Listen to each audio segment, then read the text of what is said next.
Toda bagunça que tá na cozinha foi você que fez, tá?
We learned that shaping data for public good is possible.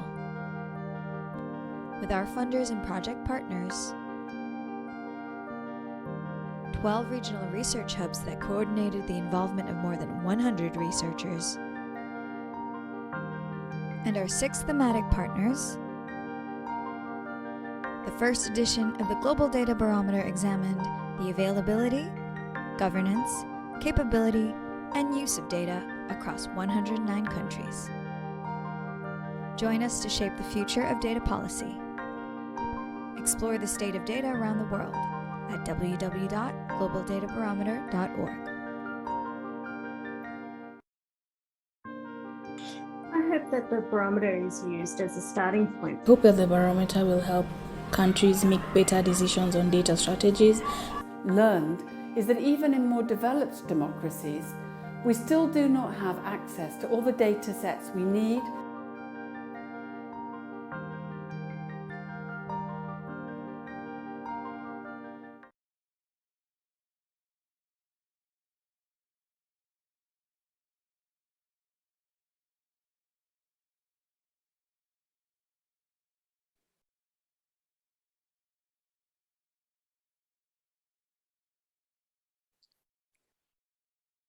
Welcome. Greetings to you all, and thank you for joining us today for this very exciting launch of the first edition of the Global Data Barometer. We will hear today more about how this exercise has been progressing, very exciting news, and hear about the highlights and findings, and also hear from a number of impressive partners and key actors in this space. So overall, we have a very exciting program planned for you today. And thank you for many of you, the interest that you have shown, and for being here with us today. Before we start the program with 2 sets of opening remarks, and then of course a very important presentation from on the findings on the Global Data Barometer and a panel discussion to follow, I wanted to just go over some of the housekeeping matters with you.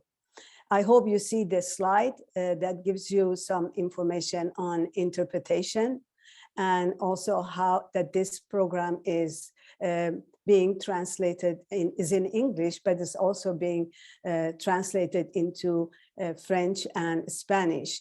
And if you find this in the control buttons that you have, if you see the interpretation and you click on that, you can actually flip to the language that you prefer to listen to for this program. We have a packed program for you, but we also want to still hear from you on comments and questions. So please use the chat, as I see you are doing very actively. Please use the chat to make any comments or any questions that you have. We will try to attend to them and also take them as feedback for the future programs on GDB. We also wanted to share with you that you can watch this program via YouTube on GDB channel and in English and in Spanish on ILDA's channel. And if you have any friends that you or colleagues or your network that you want to tweet and inform them, they don't have to register now, they can actually go to one of those channels and watch this program. So let's get on with the program. And I'm very delighted to introduce to you our first speaker, Caroline Ford. Caroline will be doing our opening today. She is the director of the International Development Research Center, IDRC's Democratic and Inclusive Governance, where she leads the innovative research teams working with Southern institutions on inclusive, accountable, and transparent governance, so that everyone can claim their rights and influence the decisions that impact their lives. Caroline, over to you.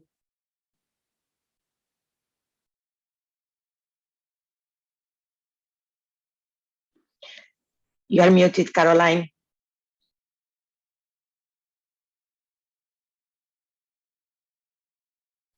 It just wouldn't be 2022 if somebody didn't do that. Sounds perfect now. Yes. So there you go. So thank you very much for the introduction, Shaida. And hello, everyone. Bonjour tout le monde. Depending on what part of the world you're joining us from, good morning, good afternoon, or good evening. And thank you for being here. Thank you for joining us today for the launch of the first ever edition of the Global Data Barometer. Now, as you know, an ever-increasing amount of data is produced, collected, and used every single day. And when data is used to inform more inclusive and democratic decision-making, it has the potential to improve lives, transform economies, and help to end poverty. At the same time, we have seen that data can also be used in ways that may entrench inequalities, infringe on individual rights, and undermine democracies. So how do we ensure the responsible use of data for all? More than ever, the world is grappling with the potential positive and the negative implications of the use of data when combined with rapidly emerging digital technologies. Because of this, we need to address critical knowledge gaps in our efforts to build more accountable institutions and to govern data and technology in order to support a more inclusive development. The new Global Data Barometer is a foundational contribution to these efforts. So I'm speaking to you on behalf of IDRC. IDRC invests in high quality research in developing countries, and we share knowledge with researchers and policymakers for greater uptake of this data and evidence and use, and mobilize global alliances to build a more sustainable and inclusive world. Our Open Data for Development program, which was jointly funded by Global Affairs Canada and the Hewlett Foundation, provided support for several editions of the Open Data Barometer. Building on the successes and lessons from this past work, we knew that a new tool was needed to reflect the changing times and increasing complexity of our data-driven world. We needed a new tool to explore the issues outlined in the recent World Development Report, Data for Better Lives, and we were glad to work with the World Bank on consultations that informed both the World Data Report and this new barometer. And we're very glad to have Haishan Fu from the World Bank here today. Thank you for joining us. During the past 2 years, the Global Data Barometer has brought together global experts to design and implement a new tool that goes beyond the issues of openness in government data. It allows us to have today, for the first time, a comparative view of data governance, capabilities, availabilities, and use in over 100 countries. At its core, the barometer is a new global benchmark on the use of data for public good. It provides key knowledge, evidence that can be transformed into practical advice and actions by governments and stakeholders alike. Thematic partners were crucial in the development of the questions and the indicators that reflect international good practices, allowing independent research to take place by a global network of regional hubs.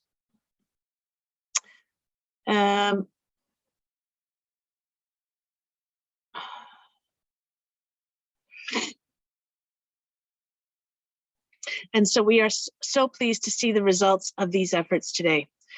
The Global Data Barometer is also more than a benchmark. We believe that this type of research is critical to catalyzing strategic coordination amongst thought leaders so that we can mount a coherent effort to advance the use of data to address development goals on a global level. The barometer has provided a unique platform for collaboration that will help us advance on such issues as climate action, company information, health, land, political integrity, public finance, and public procurement. We are looking forward to seeing how these collaborations and dialogues will continue. So congratulations to the thematic partners that helped develop this tool, including GIFT, the Open Contracting Partnership, Land Portal, and Open Ownership. And thank you to the Open Government Partnership and Transparency International for joining us today and providing your unique insight into how you will use this data to advance your work. We would also like to congratulate all of the regional the GDB regional partners. We are very keen to continue to explore how these regional research hubs can help strengthen data systems around the world, particularly in the Global South. I'm looking forward to hearing from LDRI, the regional hub in East Africa, on the opportunities to advance this agenda specifically in the African context. Finally, we would like to congratulate ILDA, a leader institution from the Global South, for its role in coordinating this global project on behalf of the Data for Development Network. We know that this was not a process without challenges. It had to be developed in a world fighting the most significant pandemic in a century. So congratulations to Silvana Fumega and the entire GDB team for your leadership in bringing us to today's launch. At IDRC, we are committed to supporting the creation of a Data for Development network that will help us advance research, policy, and solutions that will help us to tackle the gaps identified in the barometer. We are committed to help mobilize the voices and knowledge of the Global South to help shape the global data agenda, building capacity amongst governments, individuals, and organizations, and increase cooperation amongst experts, donors, and institutions to drive the innovative use of data to address development challenges. As a first step, together with ILDA, Research ICT Africa, and other partners around the world, we have established a Data for Development global research hub that will work to mobilize this type of knowledge into action. We hope that the collaboration with the thematic areas and the regional partners will continue and deepen in the future. It will be important to continue to work together to explore how to build trust around the protection of personal data within our society. How can the private sector and civil society help to untap the value of data use and reuse for purposes such as political integrity and climate action? And how the potential benefits of applied data can reach those most in need, particularly women and girls. As we know, data and data systems are vital for monitoring and helping to achieve the Sustainable Development Goals by 2030. Thus, we are honored to have Francesca Perucci from the UN Statistical Division with us here today. At IDRC, we see firsthand the power of data to improve lives. We believe that reliable data can inform policy that improves health, education, economic, agriculture, climate adaptation, and other outcomes. Put bluntly, we can't achieve the Sustainable Development Goals without data, and we're looking forward to discussing with the international community how the barometer and how our Data for Development efforts can contribute to strengthen data systems and support the achievement of the SDGs. Thank you. And thank you. Thanks to you, Caroline, for those amazing opening remarks for our event today, and very important points that you made on the importance of the GDB being also providing a platform for collaboration, and also the linkage to SDG, which is a great segue to our next speaker, Francesca Perucci. Let me introduce Francesca to you. Many of you who are in the data field probably know her. She is the Assistant Director of the UN Statistics Division, where she oversees their work on data for development, open data, data integration, and dissemination, and other global data, many different global initiatives. Throughout her UN career, those of you who know her know that she has been an active leader in developing and promoting the use of data and statistics for development, and has pioneered new approaches for producing, analyzing, and communicating data to be used effectively for policy and decision making.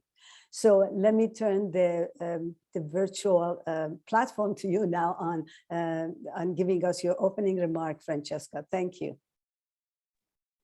Thank you so much, Sheda, and hello, everybody. And thank you so much to my IDRC colleagues and the D4D group for inviting me to be part of this event to launch the Global Data Barometer. It is indeed a great pleasure for me to be here today. This is the culmination of very intensive work that has involved a large number of researchers, which offers an important view of data practices and policies in countries around the world, and will certainly contribute to a better understanding of the needs for support and cooperation for better data. We are at a very critical time in the evolution of the data ecosystem. National data systems have become increasingly complex, with more demand for timely, relevant, open, and sufficiently disaggregated data, as we've seen very clearly during the COVID-19 pandemic. At the same time, we see more opportunities to integrate multiple data sources, including from outside the traditional boundaries of the official statistical system, from citizen-generated data to private sector data, but also new tools and technologies that facilitate data collection and the integration and use and reuse of data sets. And these changes come with their own challenges related to privacy, security, data ownership, and an urgent need to develop robust data governance and stewardship models. It's clear that within this changing ecosystem, there is a need for a system-wide approach to understand and manage these different dependencies and structures, and for better data governance. I was heartened to see that governance is indeed a core pillar of the Global Data Barometer, and I'm excited for the learnings that we can apply from your findings. This is a topic that we at the UN, with the UN Statistical Commission, which is the intergovernmental body of chief statisticians from around the world, we are watching this very closely. In fact, there was a working group on data stewardship established last year to provide guidance to national statistical offices in this area. There are different work streams that will develop a shared framework to define data stewardship, discuss challenges related to privacy and governance, understand the role of data stewardship at the city level, and illuminate the role of data stewards in guaranteeing equity and inclusion. And this last piece, again, related to equity and inclusion, is another topic that is also core to the GDB, to the Global Data Barometer. But as we heard from Caroline, with less than 8 years until 2030, the demand for data to realize the 2030 Agenda for Sustainable Development and also address the challenges of the multiple crises we're facing has not yet been met. And while data are central to achieving the SDGs, many countries still do not have the resources to produce the data and statistics that are sufficiently accurate, timely, disaggregated, interoperable, easy to use, so that the necessary informed decisions can be made. So why is progress so slow? One of the major barriers is low investment in data and the siloed approach to financing data, which is partly driven by donors. This is why tools like the Global Data Barometer are key, as they help highlight system-wide gaps. They help identify the areas for improvement and investment and good practices that can be scaled up. So we've seen that capacity monitoring tools like such as the World Bank SPI, the Odin produced by Open Data Watch are very useful and important in our understanding of the official statistics space. And I'm confident that the GDB's focus that goes beyond official statistics will also help fill critical knowledge gaps.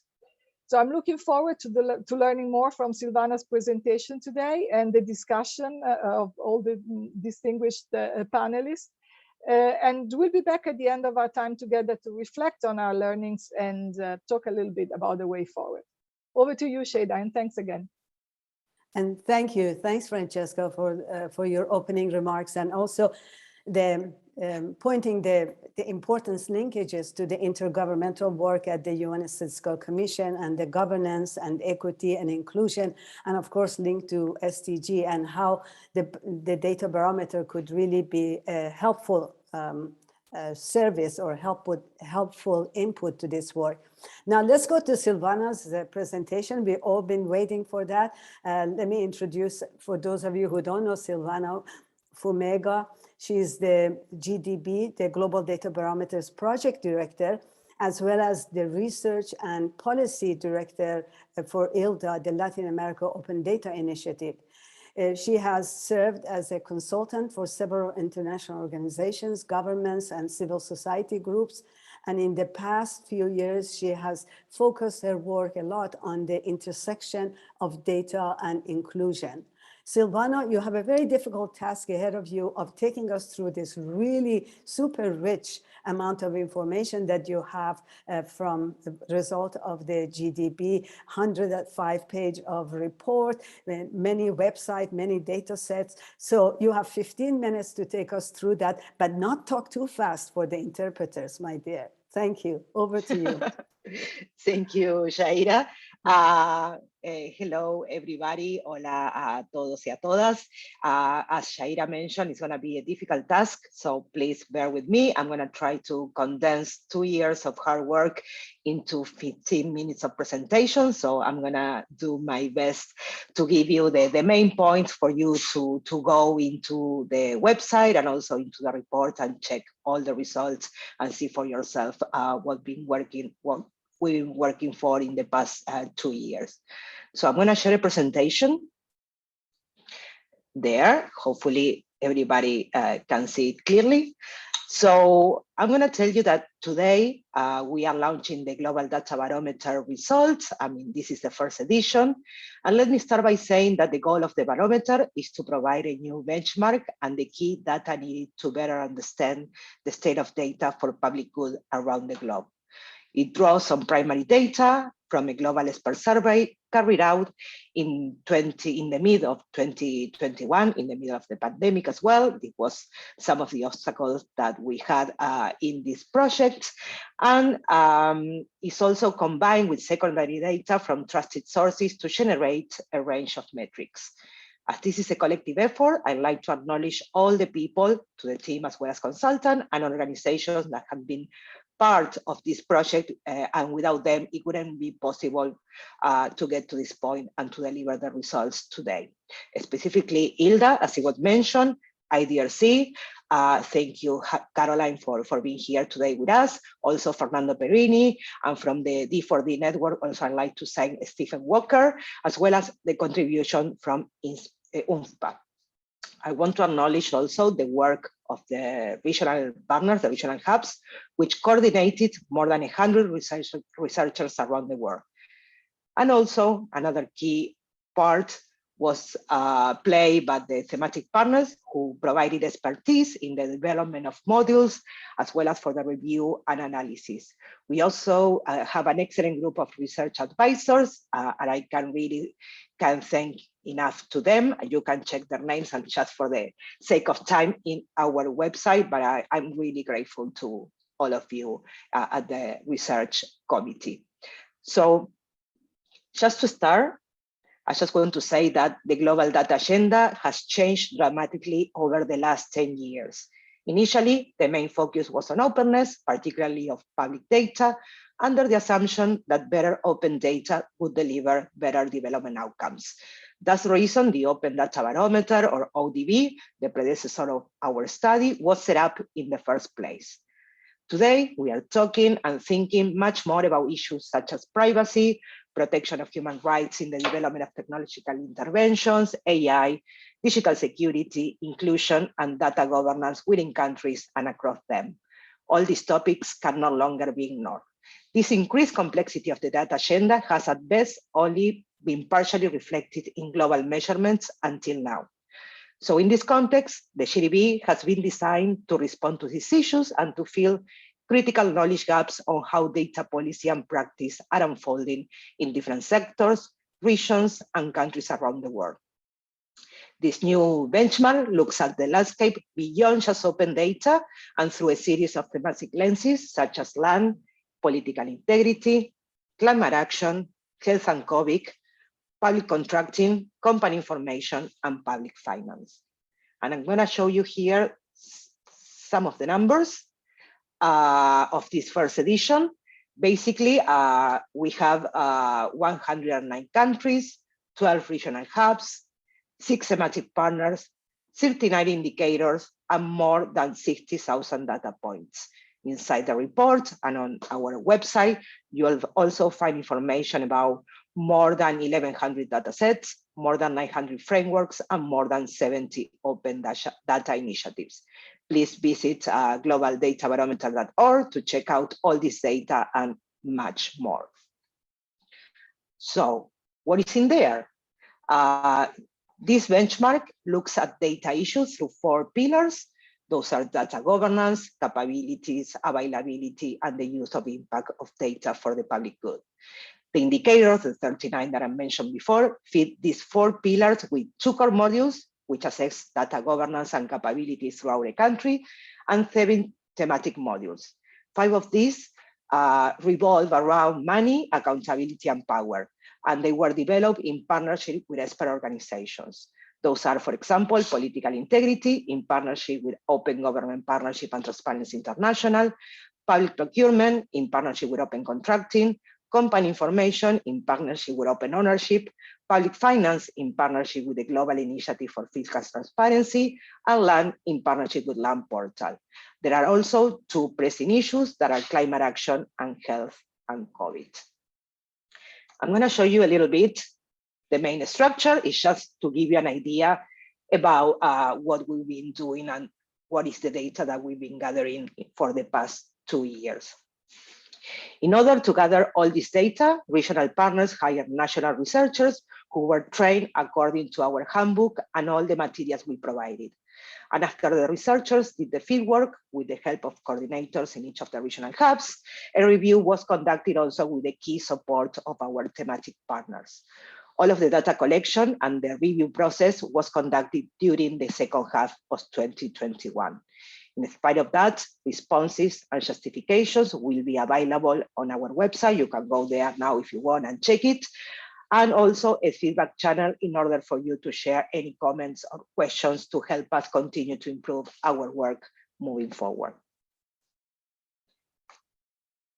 The data collected allow us to show how countries are performing against each module. However, I want to highlight that GDB is more a rating than a ranking. In that sense, primary indicators and scores are based on a 0 to 100 scale, where 100 is designed to measure best practices defined against internationally agreed frameworks. So while comparison between countries can be used to look for relative strengths and weaknesses, the greater value in this model is in showing individual areas for improvement in each country and enabling them to target and track improvements over time. Moreover, the barometer norms are designed to be attainable. In that sense, if we take the maximum score given on each indicator and construct an imaginary country that combines the best performance found across each of the countries, it could score 95 or 92, proving that virtually all countries should be able to attain high scores with time and effort. Now, I'm going to be providing a brief breakdown of the results by region, but of course, you are going to be able to see all the details again in our website and report. So here we go with Africa. The barometer covers 22 countries, and the region scores somewhat below the global average on all pillars, identifying a significant need for investment in data governance institutions, robust and comprehensive data infrastructures, and in capacity development to manage and use data for public good. Nevertheless, the region also has a number of solid open data policy frameworks to belong, although sustaining resources and support for open data initiatives remains a key challenge for the future. The next one is Eastern Europe and Central Asia.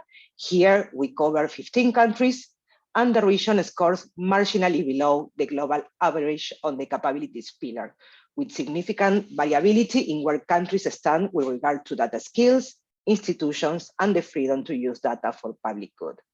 The region scores marginally above the global average on use and impact, reflecting civil society-led uses of data. Strengthening data governance and adopting more multi-stakeholder approaches to promoting management, availability, and use of data for the public good are key areas in the region in the years ahead. One large region is the one that covers 20 European Union countries, the United Kingdom, United States, Canada, Australia, New Zealand, and Israel. This is a group defined by generally high levels of national income and data-related capabilities. Comparable governance scores hide some significant differences between countries, with some of them strong on sectoral rules for data disclosure, while others are stronger on the universal applicability of data protection frameworks. Continued work on data interoperability, improving subnational capabilities, addressing issues of equity and inclusion in data collection and use should be of particular priority for countries in this group. Now we have the Latin America and the Caribbean regions. I mean, these two sub-regions cover 23 countries. And despite the fact that mean scores are lower than the global average on governance and capability, the region has made progress on data availability and use, reflecting in particular the role of community-led open data initiatives. Further development on participatory and inclusive approaches to data policy and stronger frameworks to govern data sharing and algorithm use of data should be on the agenda for the region in the coming years, alongside work to strengthen sectoral open data initiatives through ongoing peer learning. Now we have Middle East and North Africa. In this region, we cover 8 countries. And while the region is significantly below the global average on governance, dataability, and use and impact, it is comparatively strong in terms of both government and private sector capability to manage data, with limits on capability scores shaped by restrictions on political freedom. Further developing partnership models that can harness capacity in the private sector to promote use of data for the public good offers one route to deepen support for data reuse. There is also a need to focus on ensuring equality of access to the benefits of data and protection from potential harms. And now we have South and East Asia, covering 15 countries, and the diversity of countries within this region is reflected in the significant variation in regional scores across all 4 pillars. Despite the widespread presence of open data policies and initiatives, publication of key datasets could be much stronger, particularly in relation to political integrity, company information, and climate action. Now, I'm going to move into some of the thematic findings. I'll share a few of the main observations, including in our report. And again, you can check many more in our website and in our data. That is open, by the way. Nowadays, 2 of the most urgent matters affecting the world, as we know, are climate action and COVID. However, we're going to see here, the way in which data is produced and published related to these issues varies significantly. The global response to COVID-19 has demonstrated that the new data infrastructures can be built rapidly. Yet, when it comes to climate data, there are significant gaps in the availability of emission, biodiversity, and climate vulnerability datasets, as I'm showing here in the other second graphic. Data should be available to support local action on combating and adapting climate change, but is often only available in aggregated and out-of-date forms. We think that our evidence has the potential to support participatory actions on improving climate data ecosystem by helping communities to identify and compare good practices. Now, moving on into political integrity. This is the largest module on our survey, and there is a wealth of information related to this particular topic. But the main takeaway is that if countries that are already providing political integrity information online were to shift from paper-based processes to collecting and publishing structured data, they could unlock new approaches to accountability. Also, although a lack of interoperability among political integrity datasets remain a key problem in many countries, our data can be used to explore bright spots and examples of best practices. We have also provided a new baseline evidence on the prevalence of rules for disclosure, And we highlight the lack of structured data available, for example, related to lobbying, marking a target for greater disclosure to be tracked in the future. In the case of finance and contracting, the relatively high levels of structured and open data publications detected by our survey for government budget and spending data, as well as for public procurement data, suggest a positive influence of global campaigns and capacity building initiatives in promoting data publication and use.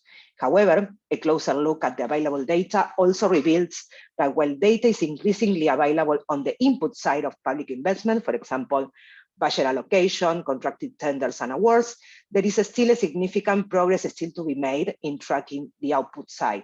For example, by showing up data on the implementation of contracts or the details on the impact of spending, particularly on issues of equity and sustainable development. Now, getting close to the end, I'd like to provide some general observations on the state of the data for public good. First, developing and using data for the public good is possible. As mentioned before, virtually all the norms established by the barometer are, in theory, attainable today. However, the score shows us that there is still a long way to go. Also, when thinking about open data, still a key component of these measurements, we could say that open data agenda is still alive, but no longer progressing in a linear way. It is not increasing at the same rate that it was a few years ago. In that sense, also new national open data initiatives have been launched since 2016, others have disappeared completely. However, in those instances where initiatives have been sustained, there are often now better resourced and more embedded than they were in the past, and open data principles have been embedded in a number of sectorial initiatives. Next, I'd like to point out that capacity gaps, in that sense, skills, training, infrastructure, remain still a significant barrier to delivering value from data.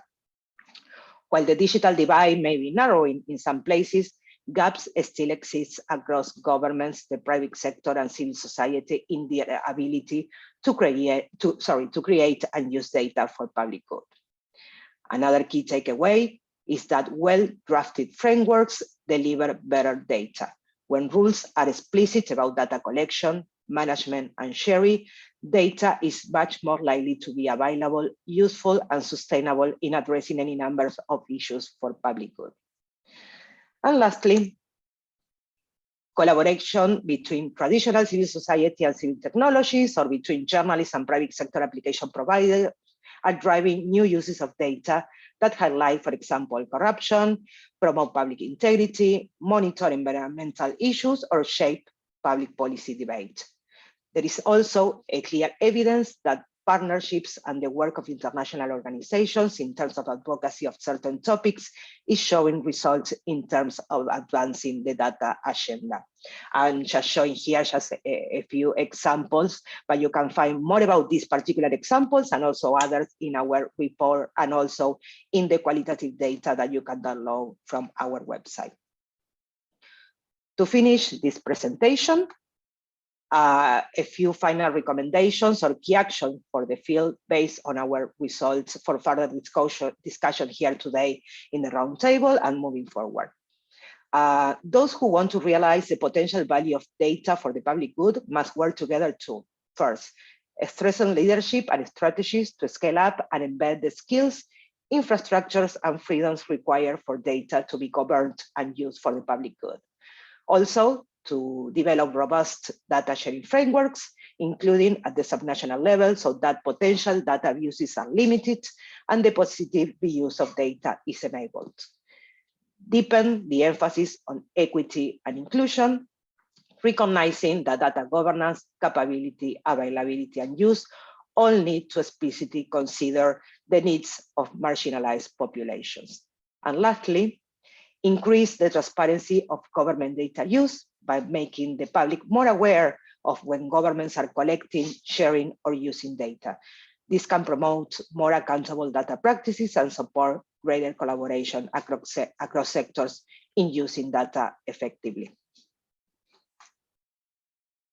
Once again, I invite everybody to explore our website, to check all the results, to download the data by country, by module, by region, and any additional findings in the report.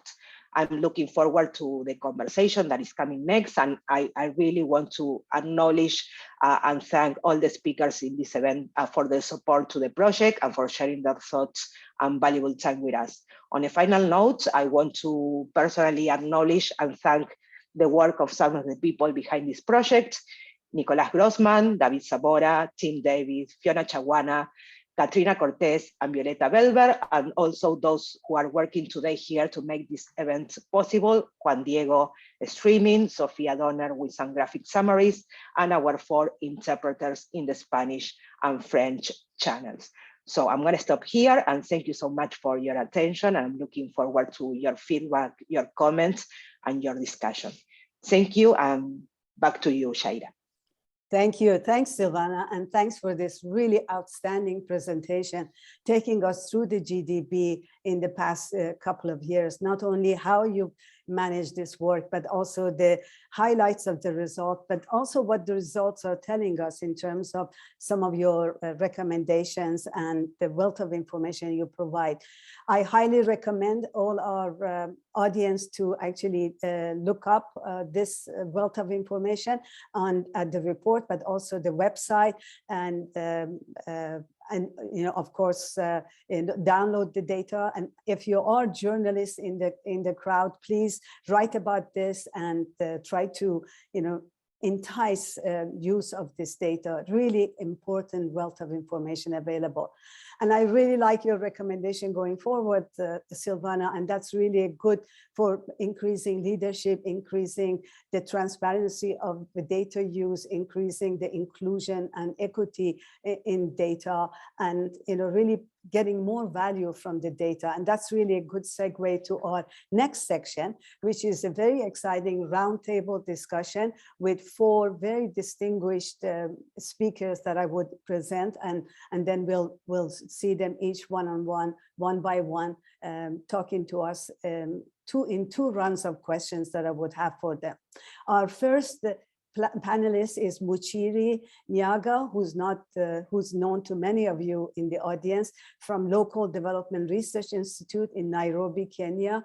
Muchiri is the co-founder and the executive director of the Local Development Research Institute, LDRI, an action-oriented think tank supporting efforts of African Union member states to take evidence-informed actions to end extreme poverty and hunger and reduce inequalities. LDRI also serves as one of the largest regional research hubs for the GDB. So congratulations to you, Muchiri, for this work as well. The next speaker is Delia Ferreira Rubio, who is the chair of the Transparency International. Very big welcome to her. She is also a member of the Vanguard Committee of World Economic Forum Partnership Against Corruption Initiative, member of board of the UN Global Compact, and co-chair of the Global Future Council on Anti-Corruption of the World Economic Forum. Then we were going to have Aishan Fu, the director of the World Bank's Development Data Group, but unfortunately she had an emergency, cannot be with us, but I'm really delighted to have Craig Hammer in her place. Craig is a program manager with the Development Data Group at the World Bank. He is one of the co-authors of the 2021 World Development Report, Data for Better Lives, and manages the World Bank's Global Data Facility, which is the new bank-hosted trust fund to support low and middle income data priorities. Welcome, Craig. And then we have Joe Foti, who's the Chief Research Officer of the Open Government Partnership, where he leads the Analytics and Insights team, which is responsible for major research initiatives. He has over a decade of leading research and accountability efforts across a range of sustainable development issues. His most recent major work was as the chief editor of OGP's first global report, Democracy Beyond the Ballot Box. So I will be moderating the panel and we'll go through 2 rounds of question. Each round of the question, the panelists would have about 4 minutes to share with us their thoughts. I think I'm going to start with you, Muchiri, if you don't mind, because you've also been a partner with Silvana in the work of the GDB. Muchiri, the question that I have for you is, I'm interested in your unique regional perspective. Could we ask you to give us your sense of GDB exercise and results from an African perspective? And what do you think the applications might be related to the work of LDRI, working on local development issues? Over to you, Muchiri, for 4 minutes. Thank you, Sheda. And thank you, everyone, for everyone who's worked on this, Silvana, the team, and all the support from our partners. This is a seminal moment, I think, in moving and trying to advance the work that we're doing, especially around measuring progress when it comes to data for development. For me, there are a lot of areas where the GDB report has kind of nudged our thinking in terms of what we need to think about going forward. But I think what I'm really excited about was the fact that the report does draw those linkages that in some instances we would have wanted to do deep dives and never had the chance to, and the GDB did that for us. Those linkages, for instance, between governance and capability on one hand, and availability and use on the other when it comes to data for development. And I think one of the areas that becomes very clear at that nexus is the role of strong institutions. As the researchers reached out and talked to people and looked at websites and looked at reports, it became clear that there's a place where a strong institution that's operating in an enabling environment that's really undergirding its work, that it's able to achieve things which peers or compatriots in not as enviable circumstances are able to achieve. So that relationship between having strong institutions and looking out to see whether the data is there, whether it's being produced, whether it's being used, that was a very clear linkage, and you'll see it in a lot of parts of the report. And I think that shows us that data doesn't exist in a vacuum. It exists within a context, and that context is the political issues that are happening, the environment, the enabling environment that exists for institutions and actors to get their jobs done, and not just government side actors, but also public sector, civil non-state actors, and of course those public institutions that are independent institutions, your independent commissions, etc., that are all playing a really important role in trying to establish, a very strong environment for data and development, especially around transparency, accountability, and participation. I think we did see an area that two areas I think that I was highlighting. One, the issue of the civil service and the capacities within the civil service. Within that conversation on capabilities as a pillar within the report, you see highlighted the fact that there is a lot that needs to be done in terms of building the capabilities of governments where the civil service is concerned on data and digital. And I know we might see sometimes that as a data for development issue specifically from that lens. But if you are to walk into many governments, this would actually fall under human capital development issue. And I think that was a striking thing for me, because the institutions that are usually responsible for human capital development in the public service, broader government, don't typically tend to be in the room when we're talking about data, open data, etc. And that tells me that may have been a disconnect that has not served us well over the last 10 years. Across African countries when we're beginning to work on advancing open data. And that, I think, also affects our ability to make sure that we have ring-fenced domestic resources for data capacity and data for development more broadly. And of course, the very visible high-level government champions who are pushing for that civil service capacity development that is necessary for us to see data for development really advance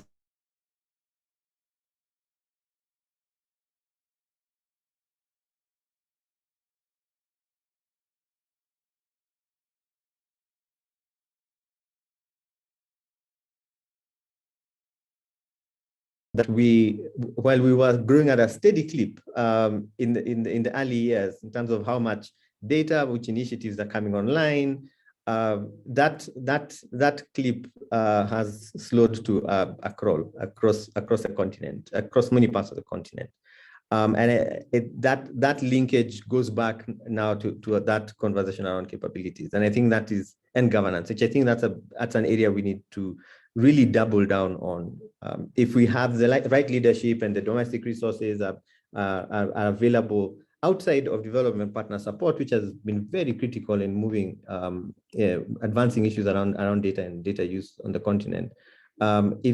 Once the resources are ring-fenced, they're predictable, they're there, you have a civil service that's able to execute, people who are dedicated in their dedicated resources, the human resources to the open data initiatives. Chances are, as the report points out, those are the ones that we still see are still alive today, still growing, still thriving. But those that weren't able to mobilize that support are middling, and some of them have disappeared.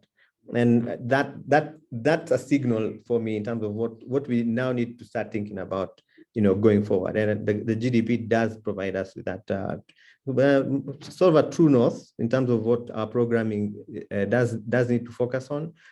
In addition to making sure that this time round, as we work on building capacities for data, that we have every part of government, think about a whole of government approach to the issues of data, so that we're not working in silos, we're not continuing those efforts in small boxes, but we are advancing, as a whole of government approach, so that we have the public service, especially the parts that are responsible for capacity development in the room. We have the institutions responsible for access to information in the room. We have the institutions responsible for resources and planning in the room, the national statistics offices, really a lot of those who are really necessary. And I think that is a couple of the ways that I think GDB has really highlighted where we need to put our efforts in the next phase of our work, and provides those of us working on access to information and accountability with that true north to work towards. So I'll stop there for now. Thank you, Shaila. Thank you. Thanks, Richie. That's tremendously important, particularly as we said for Africa, these linkages and looking at the enabling environment and the need for capacity building and financing. So tremendously important. Thank you for that. Next question I have is for you, Delia. You have a very important perspective that you could bring to this discussion. What can you tell us about how the barometer results sync with Transparency International assessment of the current situation? And how might this new data be useful to you in your work? Over to you, Delia, for 4 or 5 minutes, please. Thank you. Thank you very much, Shaila. And let me start by congratulating Silvana and the team that has been working on this, a big team of researchers. And thank you for inviting Transparency International to be a thematic partner on one aspect that you cover, which is political integrity.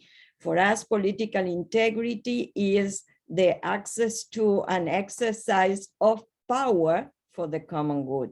And that is why data and the availability of data is so important for us. Data has to do with political integrity in many, many aspects.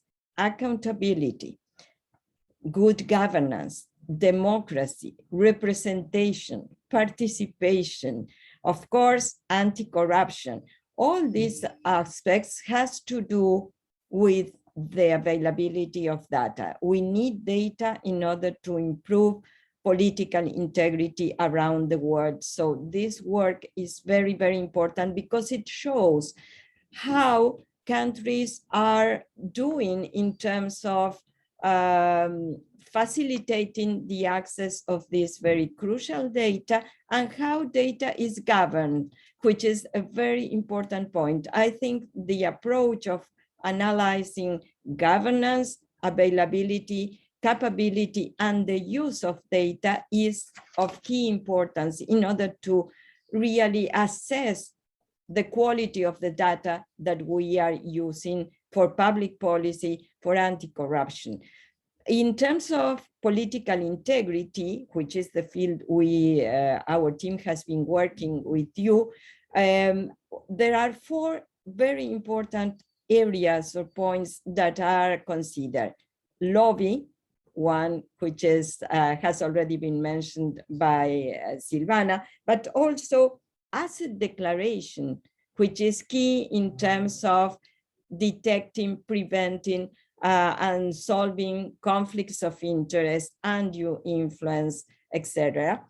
Also, political finance. Political finance is at the core of the corruption problem in our world. It is the window of opportunity for corruption, and it has to do with all aspects of corruption you can mention and all the areas in the use of public and private sector capabilities for the common good. So political finance is one of the key issues here and one of the weakest, as Jorge Valladares from our team has already mentioned in the chat. And the last point is consultation. And that's very important because open data is great, but it's just a tool for better and strong participation. And without participation, we are not going to resolve the erosion of democratic institutions that we are witnessing around the world in these days and the restriction on the civic space. So having all this in account, taken into account, we really cherish the work and the information that this barometer provides us on public integrity. And you know, of course, that data is useful on condition of it to be friendly, accessible, usable, on condition that databases are interoperable. That's key in terms of political integrity. Also, the need to have updated and verified data is central for public integrity. And I like very much the point that Silvana made very clear. This new area of work goes beyond just open data. We are talking here about the need for a proper governance on data and data being used for the public good, but in full respect on human rights, particularly when we are talking now in the digitalization of public decision-making. I'm talking of algorithmic, machine learning, etc., where data is key in order to produce non-biased and non-discriminatory decisions. The team that has been working with the data provided by the barometer at TI is led by Jorge Valladares and John Bruschi, and they have they still are working on the analysis of the huge amount of data available on public integrity. But one thing I would like to highlight, and with this I will end now, is one important thing is the huge gap which in many regions are between governance, performance, and availability. And this is something that is repeated in many other aspects of the work of Transparency International as an anti-corruption organization.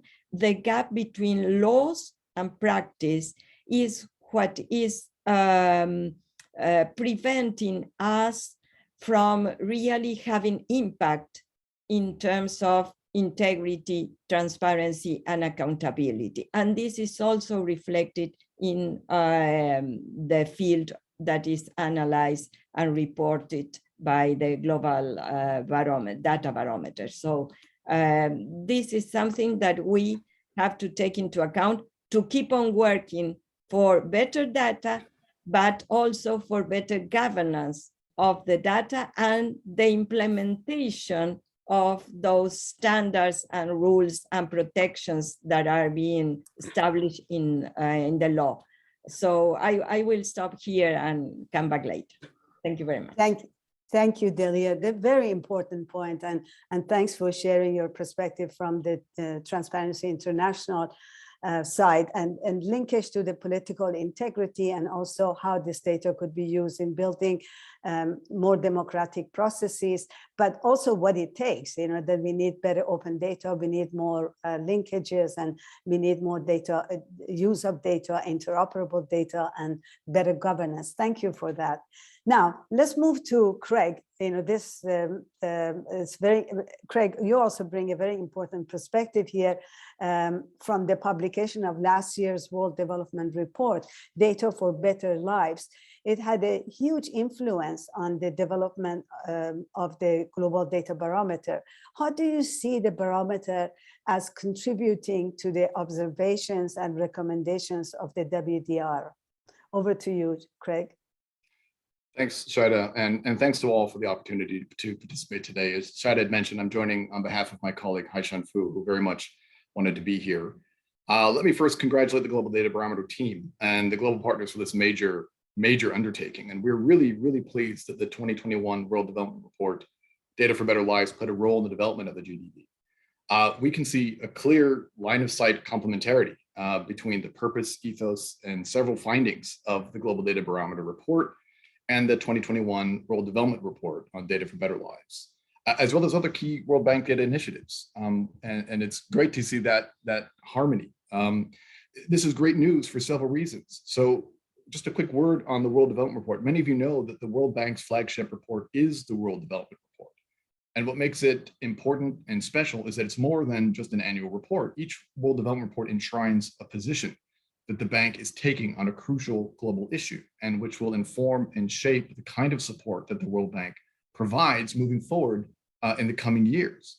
And so it was just about a year ago that the World Bank launched the World Development Report 2021, Data for Better Lives, which was the first ever World Development Report that focused on the role of data for development. And it sets out this concept, the social contract for data. It's an aspirational state of affairs that we're now working toward, wherein governments and citizens are linked together in a reciprocal relationship that's underpinned by the effective and responsible production of data, analysis of data, and use of data. And the World Development Report emphasizes that, or defines the building blocks of this social contract as three things: value, equity, and trust. These are clear in the ethos and the development of the Global Data Barometer. By value, we mean that economic and social value comes from sharing, reusing, and combining data sources to generate greater insights. By equity, we mean that data production, data infrastructure, and data-driven policies and decisions must ensure that the needs and priorities of impoverished, marginalized, and historically underserved people are identified and met, so that benefits don't exclusively flow to elites. And by trust, we mean that all data collection, analysis, management, and use, as well as the data infrastructure being used, must be trustworthy in every sense of the word. Every effort must be taken to protect these processes from misuse and to avoid discrimination or capture. We recognize each of these values in the development of the Global Data Barometer.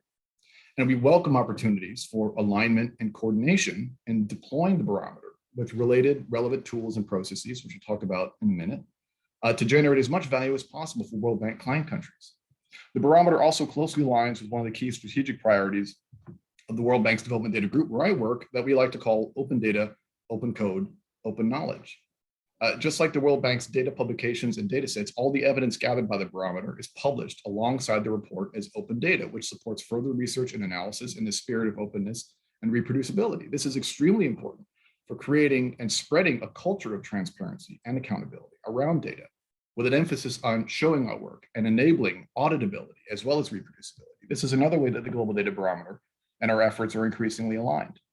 The bank, for example, is increasingly opening our own computations. For example, we just launched something called the Poverty and Inequality Platform.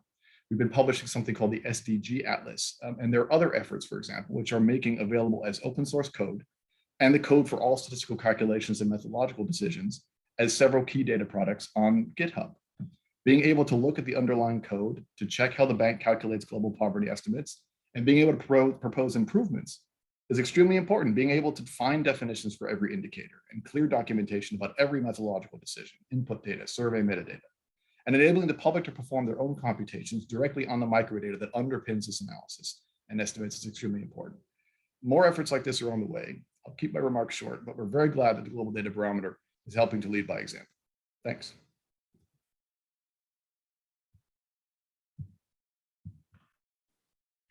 Thank you. Thanks, Craig. That's very, very important. And thanks for linking this to the important work of the World Development Report. So we're now coming to Joe. The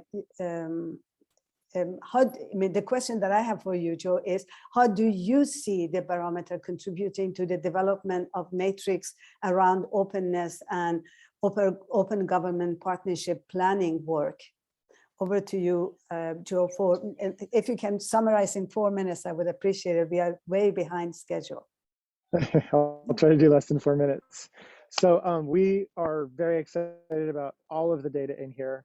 The data we've had the most hand in and that we've been working on is the political integrity data. And so just in terms of, we've been able to play with the data a little bit, and we're gonna have a complimentary report that's gonna come out in a few months on this.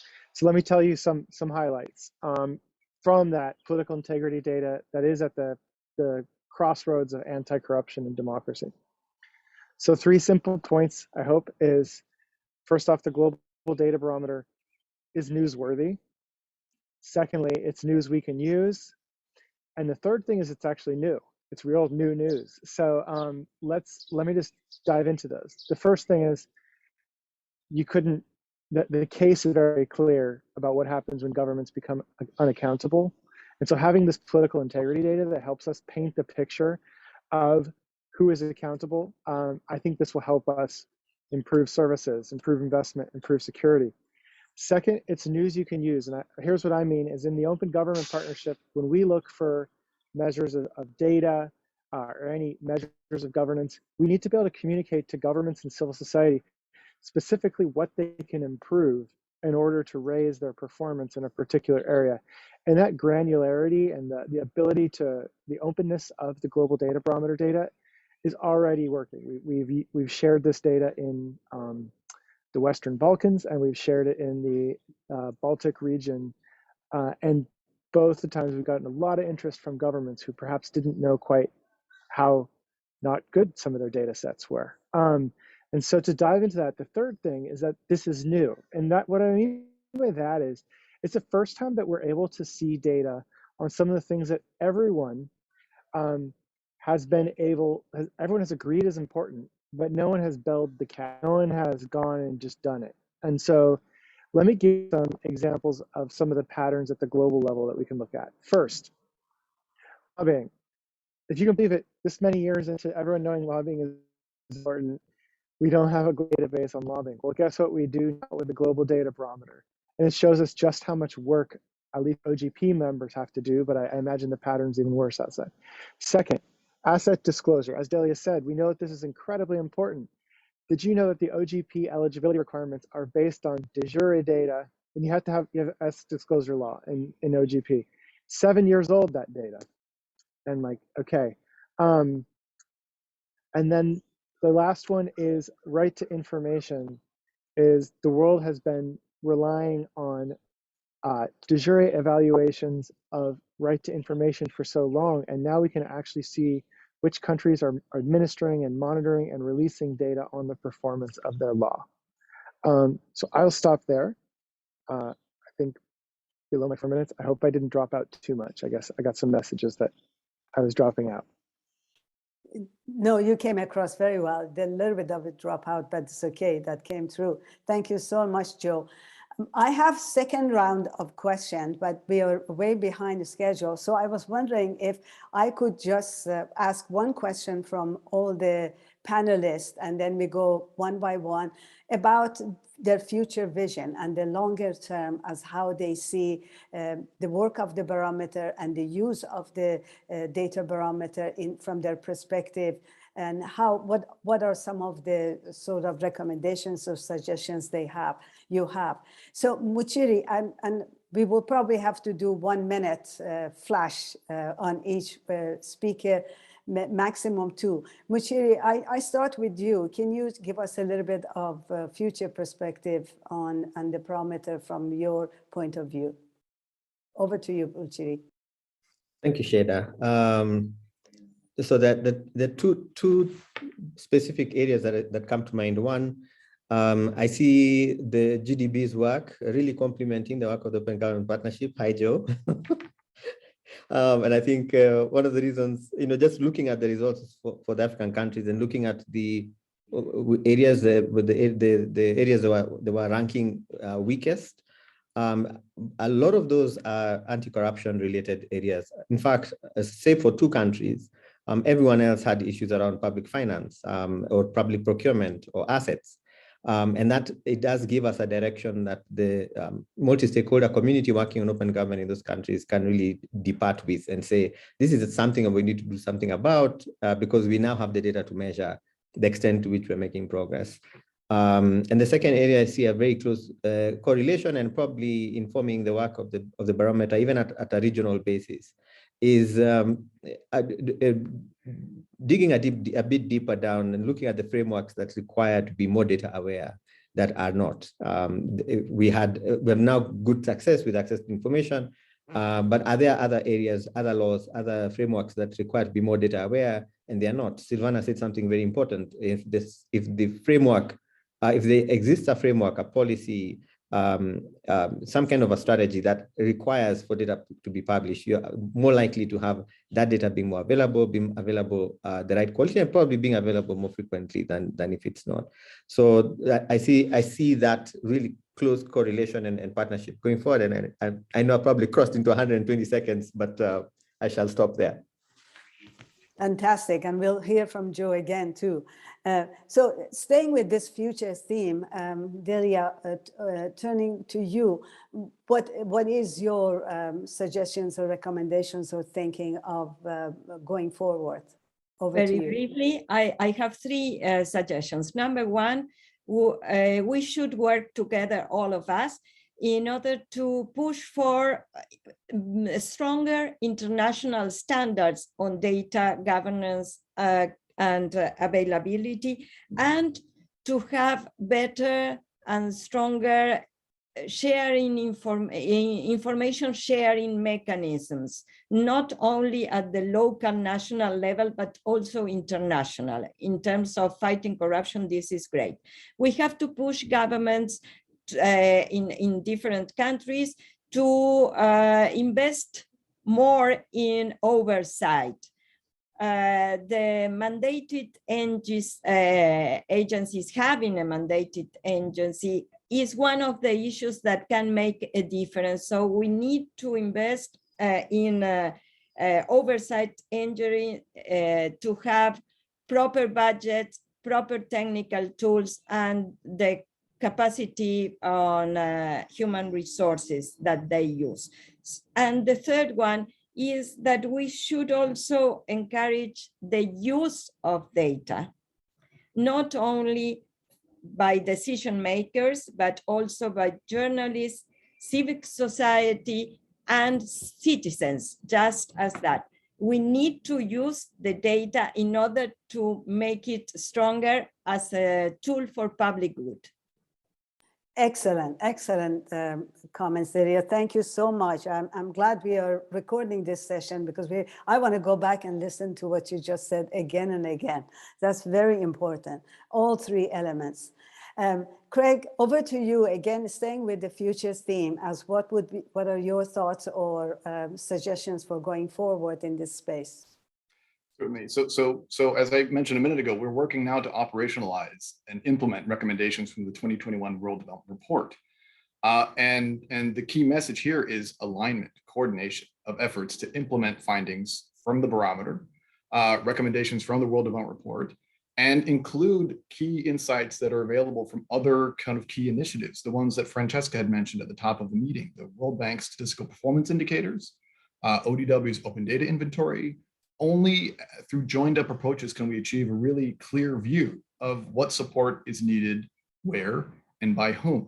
And we should take advantage of mechanisms designed to help us all join forces in support of these things and deliver country-led solutions and technical support and resources to strengthen and modernize national statistical systems and enable the realization of the social contract that the WDR had identified and which is reflected in the ethos of the Global Data Barometer. An example of this is the Global Data Facility, and I'd encourage people to check that out.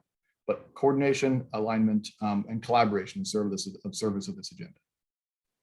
But thanks, Craig. Very important. And I realize how connected your comments are to Delia, because Delia basically tell us what she's, the vision should be. And you very well said how we should go about it, the coordination, alignment, and, investment. So thank you very much. I think we're getting to a very complete picture. And thanks to GDB for bringing all this together.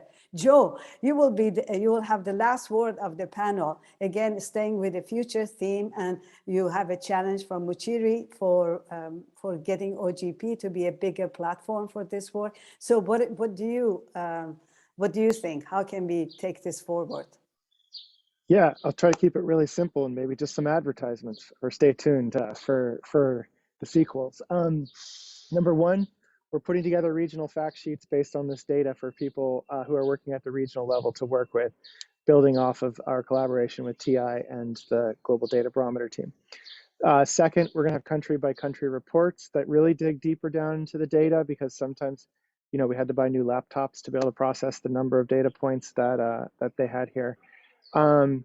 And we have regional meetings coming up all around the world with OGP, where we will be presenting this direct information directly to governments and civil society activists who work in those areas. And my hope is that we're able to get them to put this on the agenda.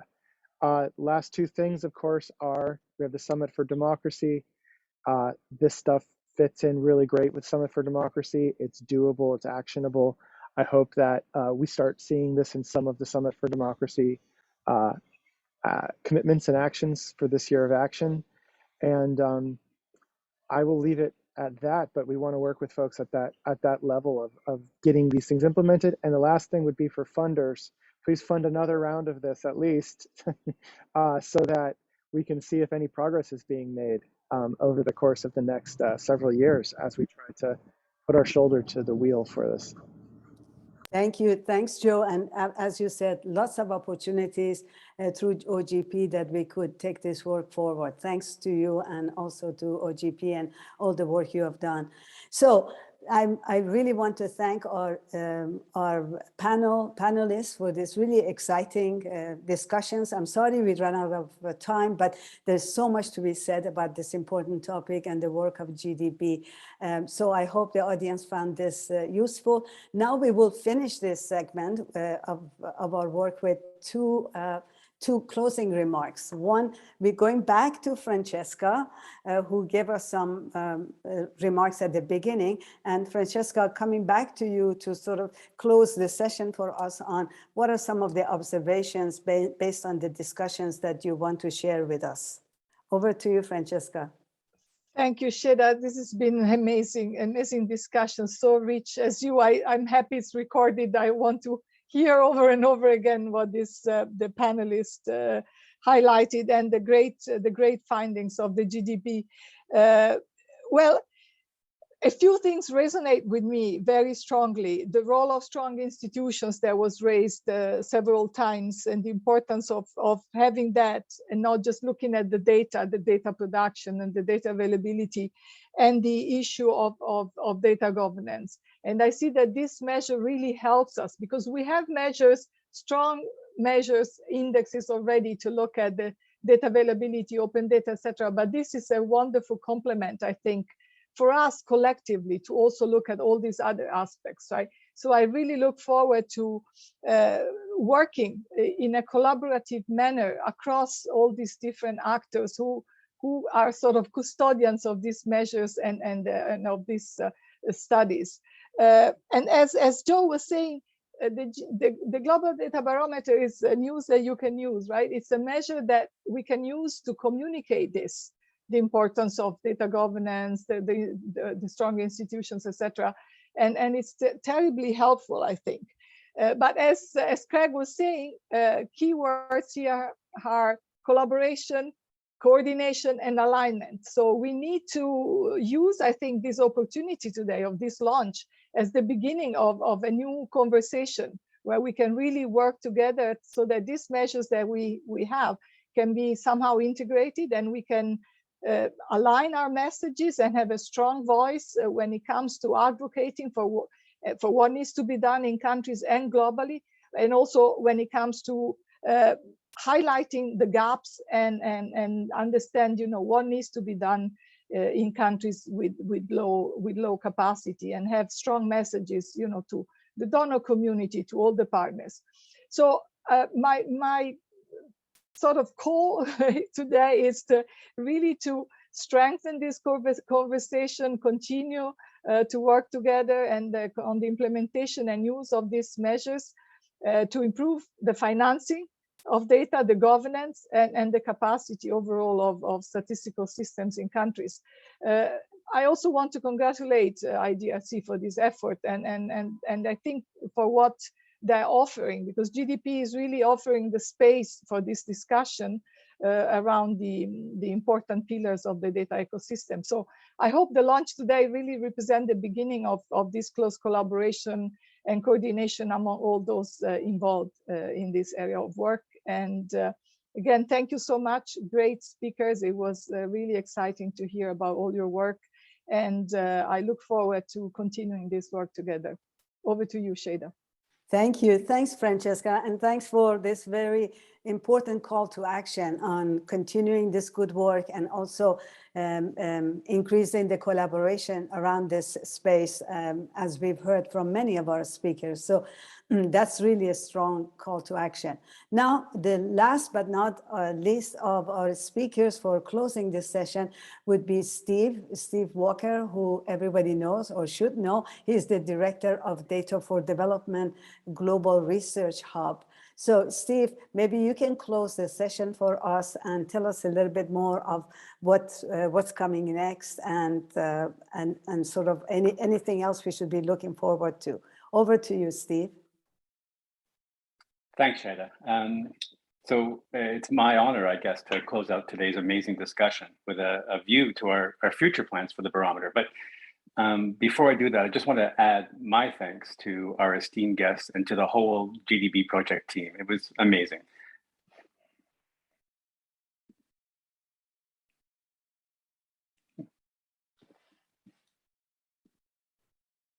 That's better. We can see you now. Oh. Okay, having a little bit of a technical difficulty, I guess.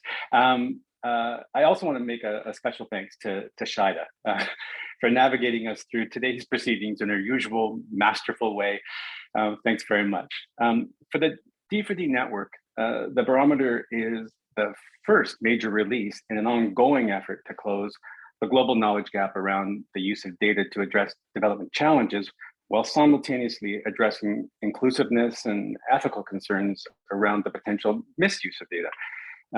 As we've heard, the responsible use of data can help us to achieve the SDGs or understand the continuing impact of the pandemic, or identify key priority areas for development in the future. However, we need to know more and share what we know and be willing to work together for the public good. The barometer now will help us to assess strengths and weaknesses, around the world related to the use of data, so that we can prioritize and optimize and collaborate, create new opportunities for multi-stakeholder collaboration, but only if we take this discussion forward. So we will take the discussion that started today and turn it into an ongoing dialogue with a series of events planned for weeks and months to come all around the world. We invite all of you to keep the dialogue going with us. And so we ask you to please stay tuned to the globaldatabarometer.org and d4d.net for information on all of these activities going forward. And that's it for today. Thank you, and have a great rest of your day. Bye for now. Thank you, Steve. And with this, we are going to close this session webinar. I wanted to also thank Carolyn. Thank you for joining again. A big thank you also and acknowledgement, of course, to Silvana and Steve and the GDB team, but also a very huge acknowledgement to Fernando Perini, who is just been, oh, Fernando, thank you for turning on your camera for us to see you. But thank you for all your effort and all the things that you have done. So I encourage you all, please use the website, ask questions, and if you're journalists, write about it. If you're a researcher, use the data and research it. And if you have feedback, provide feedback. Silvana and team are actually welcoming that. And as Steve said, this is not the last time you see us. There are going to be a lot more events coming up, and we will be connecting this amazing GDB to World Data Forum and to high-level political forum, any other events that's coming out in future. So thank you all, and goodbye from all of us here. By the way, I forgot to introduce myself. I'm Shada Bedi from Open Data Watch. Thank you all. Thanks very much. Bye.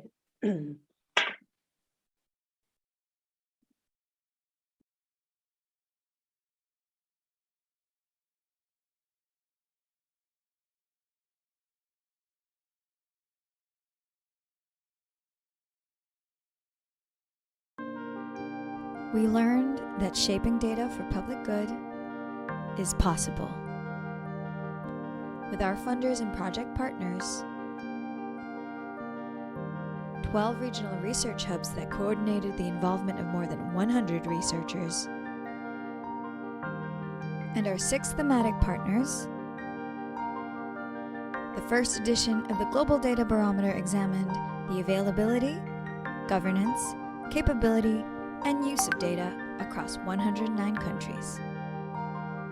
Join us to shape the future of data policy. Explore the state of data around the world at www.globaldatabarometer.org. I hope that the barometer is used as a starting point. Hope that the barometer will help countries make better decisions on data strategies. Learned is that even in more developed democracies, we still do not have access to all the data sets we need